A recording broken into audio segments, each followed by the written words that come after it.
You've brought shame to this family." My sister said it so softly, almost like she didn't mean it. But the weight of it struck like a bullet and landed just as deep. It was summer in Albuquerque, 103 degrees, the air thick with dust and judgment.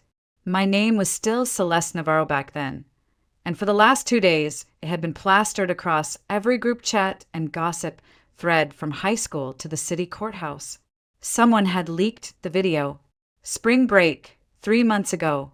A house I barely remembered, a boy I never wanted to see again, and footage I never knew he had.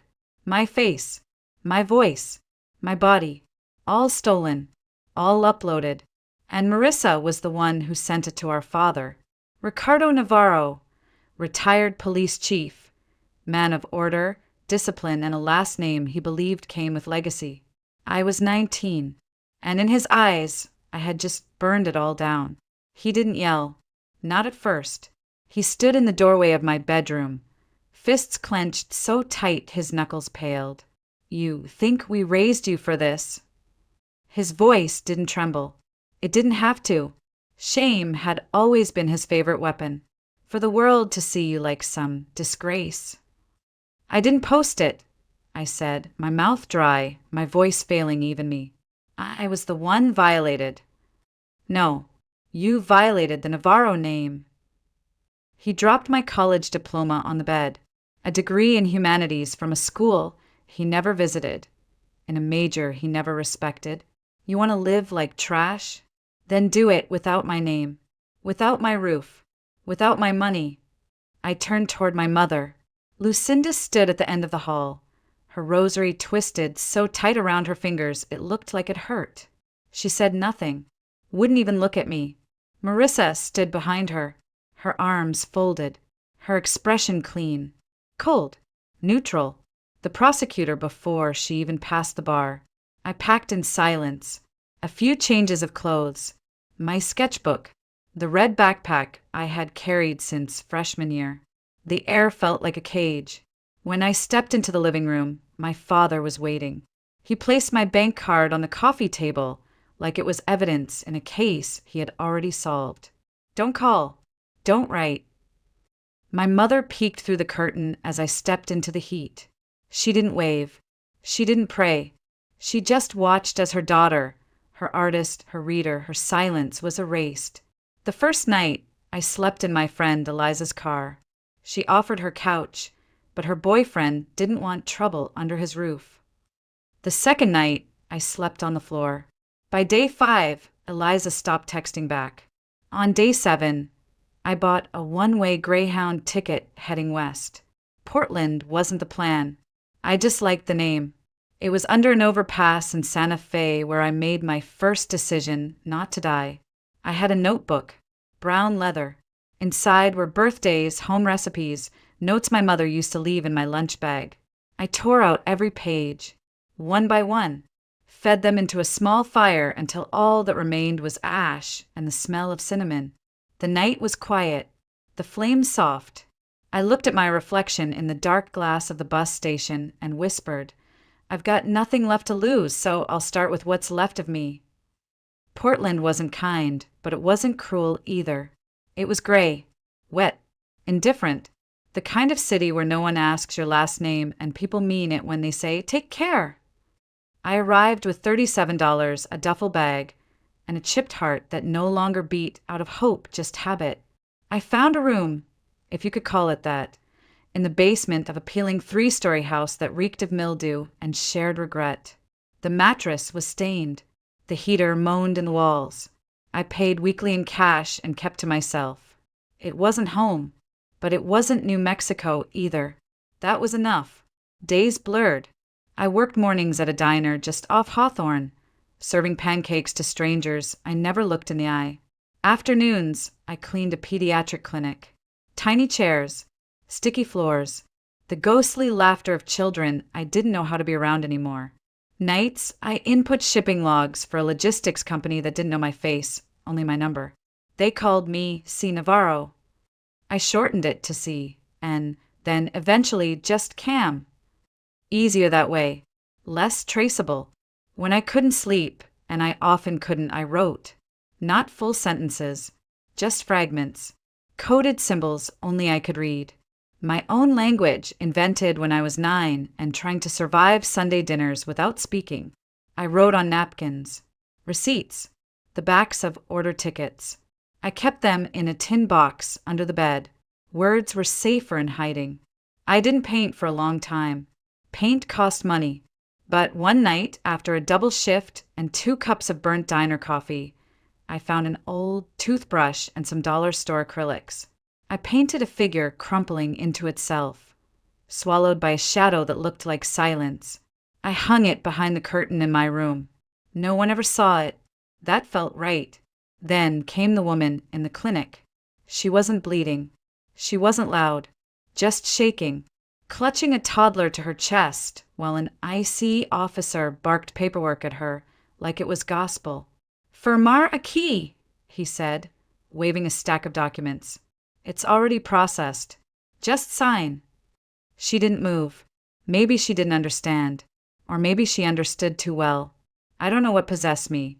Maybe it was the way her daughter blinked up at me, terrified and silent, but I stepped forward.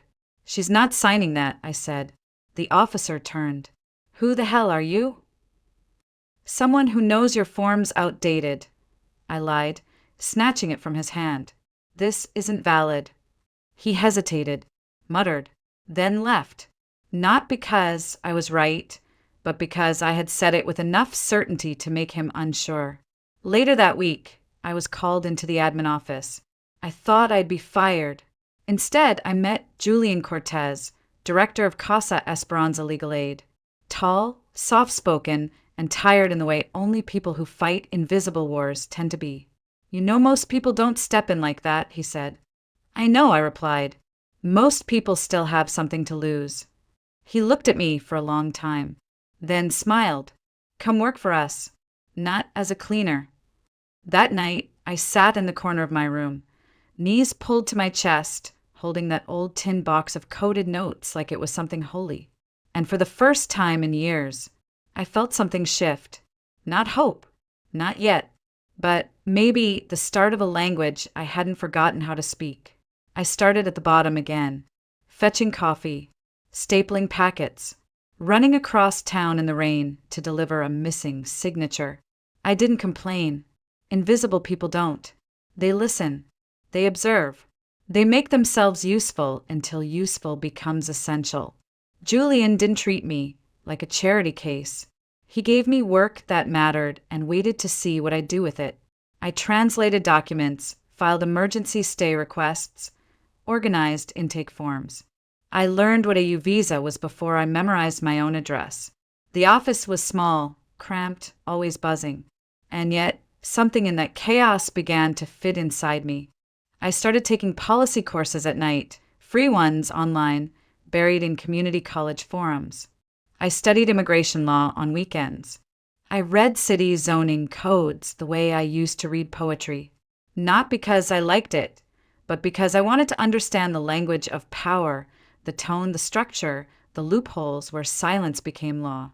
One evening, I sat in on a city council meeting, tucked in the back corner unnoticed. A housing proposal was on the table. A conservative councilman argued it was too generous to non-citizens. No one pushed back. No one spoke up. So I did. I emailed the council that night. A 3-page breakdown. Sources. Statistics. Lived examples. I didn't sign it with a full name. Just C. Navarro. The next week, one of my points appeared, word for word, in the revised draft. That was the first time I realized I didn't need a title to leave fingerprints. Within a year, I was coordinating grants, drafting public outreach plans, organizing community response events. The people at City Hall began recognizing my face, not warmly, not with applause, but with wariness. And that was enough. I was 24 the first time a local paper asked for an interview. "You're young," the reporter said, "and your proposals are gaining traction. People want to know who you are." I smiled politely. "They already do." "No headshot." "No. What name do you want us to use?" "Call me Celeste." "Just Celeste." "Yes." He paused. Why the secrecy? I looked at him for a long moment, then said, I've already been seen in the wrong ways. That night, I lit a candle in my room. I had a ritual. Always the same old photograph, curled at the edges, taken when I was 14. Our family on the porch. I had scraped my face out with a coin years ago, leaving just a blank blur where my smile used to be. Before blowing out the flame, I whispered the same thing every time. Be remembered for what you do, not what they called you. Some nights, I wondered if my mother still kept any pictures of me, if my father told anyone I was alive. I didn't check. The distance wasn't weakness. It was strategy. Healing isn't always forward motion. Sometimes it's building a wall tall enough that no one can climb in and tell you who you're supposed to be. But something strange started happening.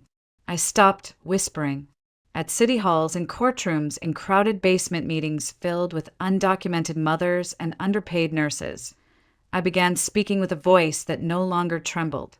People listened, even the ones who didn't agree, even the ones who didn't want to. 3 years after I lied to an IC officer with just enough confidence to make him doubt himself, I stood in front of a legislative advisory panel, debating real policy. I was still Celeste Navarro. Only now, I wasn't hiding behind the name. I had carved it into something else entirely. I didn't run for office to be seen. I ran because I was tired of translating laws that were never written for the people I worked with. I ran because every time a woman in our clinic asked, "Why ora que hego?"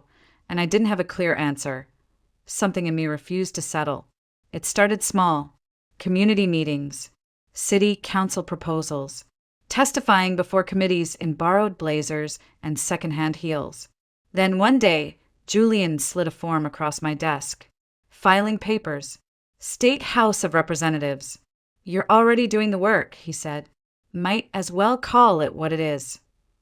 I filed as an independent. No endorsements. No family name to back me. Just a campaign page with one line. Let the work speak first. I didn't talk about my past. Didn't mention the car I once lived in or the fact that I hadn't spoken to my parents in over a decade. There were no glossy family photos. No vague promises. Just housing reform, immigrant protection, and labor rights. And somehow it worked. People called me principled, grounded, unshakable. I wasn't. I was just practiced. Years of being invisible had taught me how to move without needing applause.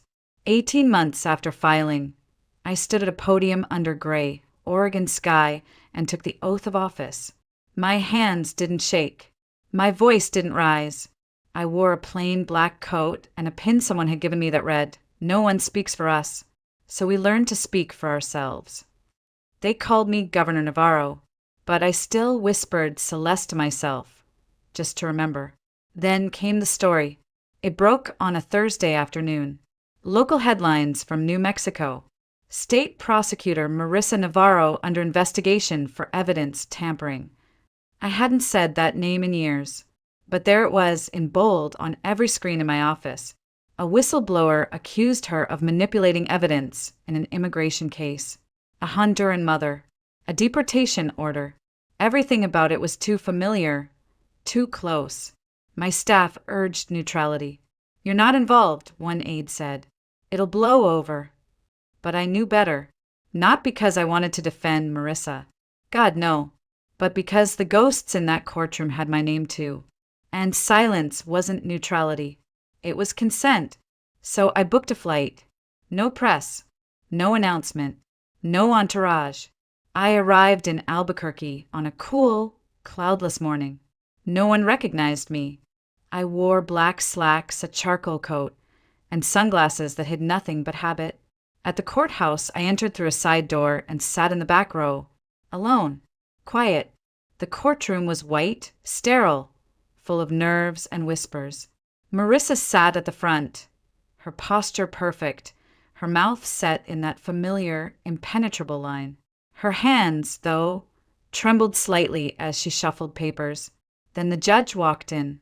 Loretta Banks, a woman I had once heard speak at a national policy summit, Sharp-eyed, sharp-tongued, and allergic to theatrics. She looked around the room, routine, until she paused, squinted, then said just loud enough for the silence to ripple, "Wait, is that Celeste Navarro?" The governor. Everything froze. Reporters turned. Phones lifted.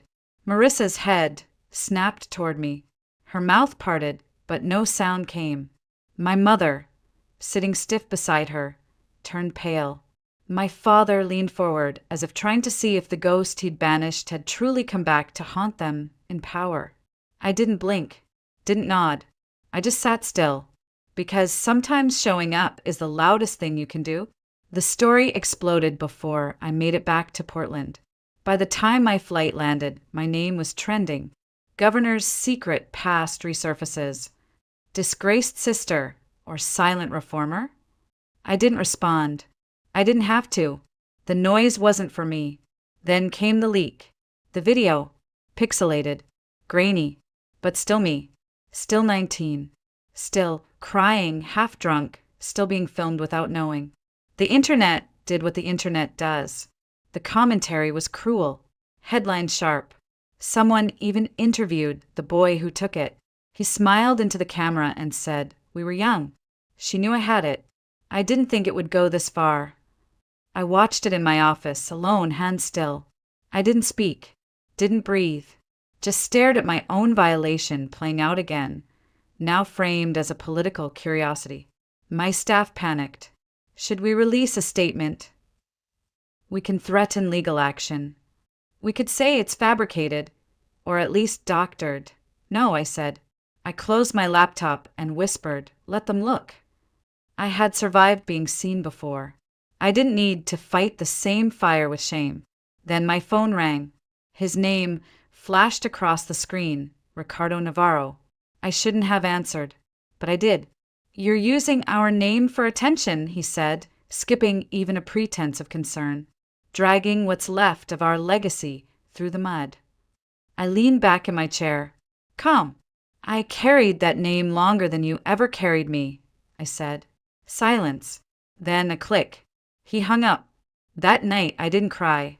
I didn't light a candle. I drafted a bill. The Justice Witness Protection Bill. A proposal to criminalize the use of past relationships, family ties, or personal history as a weapon against public servants and whistleblowers. It was specific, personal, and necessary. When I presented it, I didn't raise my voice. I didn't mention Marissa. I didn't have to. Every line of that bill carried her shadow. And mine. The media, for once, listened. Not with mockery. Not with glee. But with recognition. They called the bill bold. Timely. Some even called it brave. But I wasn't trying to be brave. I was just done. The calls from my family stopped. The silence returned, but this time it didn't sting. It rang clear, earned. 2 days later, a text came in at 2:13 a.m. from a cousin I hadn't spoken to in years. Aunt Lucinda's in the hospital. Blood pressure spiked. They said it was the stress. I sat on the edge of my bed for a long time, the city silent outside my window. By morning, I had a ticket booked. Red-eye. No press. No protection detail. Just me. The same girl they erased, walking back into the house they'd once said I didn't belong to. The Navarro house hadn't changed. Same chipped brick. Same creaking porch swing. Same doorbell that buzzed twice before cutting out. Only now everything looked smaller, like grief had pressed it inward. Lucinda opened the door. Her mascara was already smudged, her lips trembling around a smile too thin to hold. Behind her, Ricardo stood stiff, starched shirt, hands folded like he was expecting a deposition, not a daughter. I stepped inside. The air smelled of lemon oil and nervousness.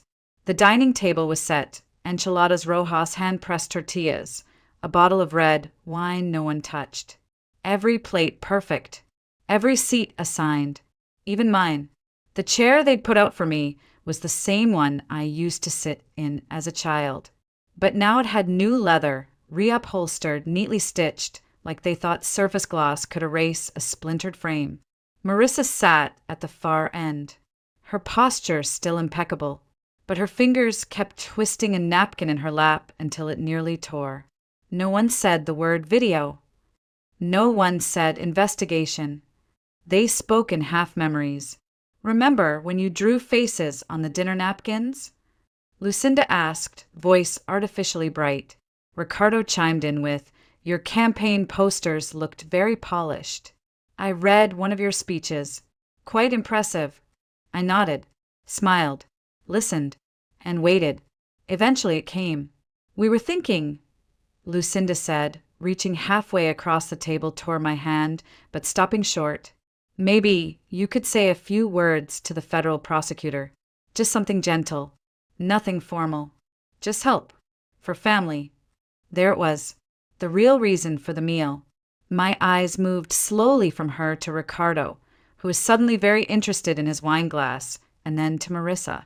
Her head stayed low, eyes down, like maybe if she didn't meet mine, it wouldn't count as asking. I set my fork down. The sound was louder than it should have been. Final. If I weren't the governor, I said, voice quiet but unshaking, would I still be your blood? No one answered. Silence, once again, did what words never could. I stood. The leather on the chair squeaked as I pushed back. I kept your name, I said, but I built my life without you in it. Lucinda called out as I reached the door. Celeste, please, but I didn't turn back. The night air was crisp, dry, and wide open. For the first time in 15 years, I didn't carry the weight of that house with me. Only my own. The first image arrived at 3:12 a.m., then another, and another. A flood of grainy screenshots, clipped emails, and old photos I hadn't seen in over a decade. Me at 20, crying outside a shelter. A private message I'd sent to a friend, now red-circled and captioned. Lines from my old college essays torn out of context and turned into weapons. No sender, no caption, just the silence of someone who still believed I could be unmade. By 9 that morning, my communications director knocked on my office door with a tablet in her hands and fear in her eyes. There's a blog post making the rounds, she said, sliding the screen toward me. They're calling it The Real Celeste. I read it all, slowly, completely. Then I set the tablet down, reached for my coffee, and said, schedule a press conference. She blinked. Are you sure? Yes, I said. And cancel the flags. No backdrop. Just me. That evening, I walked onto a bare stage. No podium. No teleprompter. Just a spotlight and a wall of crayon drawings from children I had once helped keep in the country. The room was quiet, expectant. We've all seen how power works, I began. It doesn't always shout. Sometimes it whispers. Through dinner invitations, laced with obligation. Through names spoken not with pride but pressure. Through old photos sent at night. I paused. This bill is for anyone who has ever had their past used against them by the very people who were supposed to protect them. Then I introduced it, the Family Transparency Clause, a legal framework that would allow public employees to formally declare familial relationships that pose a conflict of interest, without fear of retaliation, demotion, or being labeled disloyal. It wouldn't erase betrayal, but it would make space for truth. I didn't mention my father, but he knew. The press didn't ask for sound bites. They published op-eds instead. A leader who names the wound before it festers. Navarro fights silence with structure. For once, no one called me a fallen sister. They just called me Celeste. And then everything went quiet again. No calls, no texts, no more midnight files. Until one afternoon, as the sun slanted through my office window, my assistant leaned in. Ma'am, she said softly, Marissa Navarro is in the lobby. She didn't make an appointment.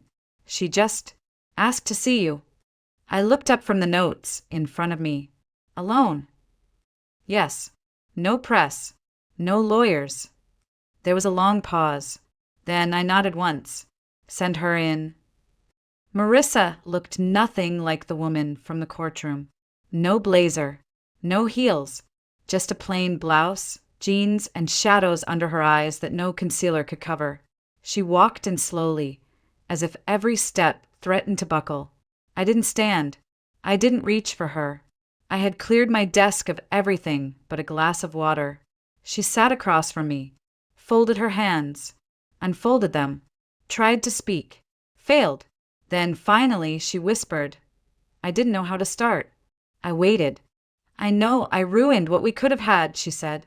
Her voice was dry, brittle around the edges. Before I even realized I was jealous of you. I didn't respond, just kept my gaze steady, letting her own words settle in the space between us. I don't want to go to prison, she said, but I'm not here to ask you to fix it. I wanted to tell the truth before I lost the chance. She paused, swallowed hard. I stepped on you to climb higher. I ignored your pain because it was easier than admitting I caused it. And now, I look up and I can't even see the ceiling you broke through. I lean back in my chair, calm. You didn't destroy me, Marissa, I said, my voice quiet but certain. You just forgot I existed. And when someone is forgotten long enough, they remember how to become unforgettable. Tears fell silently down her cheeks. Mom still believes you'll save me, she said, voice trembling. She thinks you'll pull some string, make it go away. I turned my head slightly, looking past her to the tall windows and the city I had helped build from the margins. I'm not here to save anyone, I said. I saved myself so no one could drown me again. Marissa nodded slowly, the motion loose, like her body had stopped resisting the weight of what it carried. Thank you, she said almost inaudibly, for not hating me more than I deserve. I didn't answer. There was no hug, no cinematic reconciliation, just silence, a real one this time, honest. She stood. Her hand brushed the edge of my desk as she turned, and for a moment, her fingers paused on a folded sheet of paper tucked under a file. She didn't open it. She didn't ask. It was an unsigned letter I had written and burned in my head 1,000 times. A plea for clemency. Drafted the morning, I remembered a different kind of call, one made 15 years ago. The voice of a sister I once trusted, whispering into our father's ear. She's the one in the video. The door clicked softly behind her as she left. I sat for a long time in the silence that followed, not triumphant, not bitter. Then I turned back to the next draft of my judicial reform package and began to write again. Some legacies I thought can't be rewritten, but they can end with you. The conference wasn't grand. No chandeliers, no cable news vans, just a community center in southeast Portland, 40 folding chairs and a flyer taped to the door. Statewide Forum on Family Justice Reform. I stood backstage as the final video played, a montage of faces blurred for safety, voices disguised, stories too close to mine, betrayals not from strangers, but from fathers, siblings, spouses, all punished for telling the truth. When they called my name, there was no applause, just stillness, a silence that hummed with memory. Governor Celeste Navarro, the moderator said simply. Advocate, reformer, daughter. I stepped forward. I was once called a disgrace, I began. Then I was erased. Then I was threatened, not with guns, but with memories. People leaned in. I'm not here to make anyone apologize to me, I said. I'm here so that my future children, if I ever have them, won't feel like loving their truth means betraying their bloodline. In the second row, I saw her, Lucinda, my mother. She sat smaller than I remembered, her hands clasped tightly. She didn't speak, but tears ran silently down her face, the kind that didn't ask for anything in return. Farther back, near the shadows, stood Ricardo. No badge, no suit, just an old man in a plain shirt. Arms folded, not out of pride, just armor that didn't work anymore.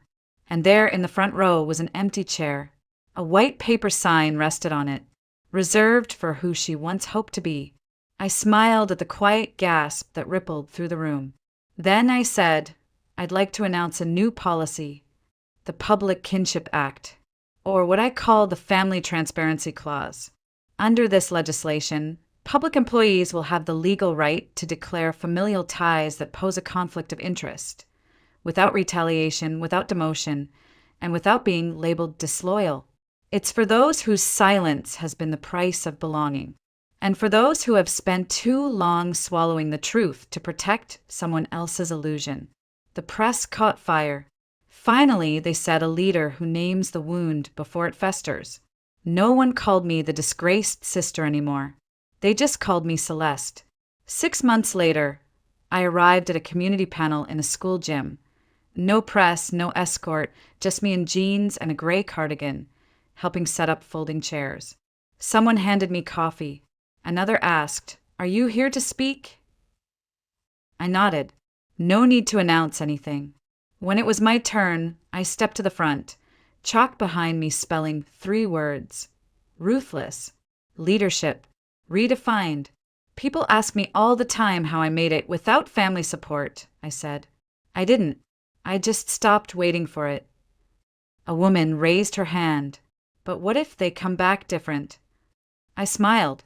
Then I'll let them tell their story. But I've already told mine, and I'm not rewriting it. Afterward, as the room emptied, I noticed him. Ricardo, leaning against the far wall. No cameras turned. No one noticed. He walked toward the front slowly, waited until no one was left. His voice was steady but soft. "I never understood my daughter," he said. "But maybe I don't have to. Maybe all I need to do is admit she did what I never could." I didn't cry. I didn't embrace him. I bowed my head. Peace, not surrender. Outside, snow had begun to fall, soft and slow. Children chased each other through the frozen playground. I stepped into the white hush, alone. But this time, not lonely.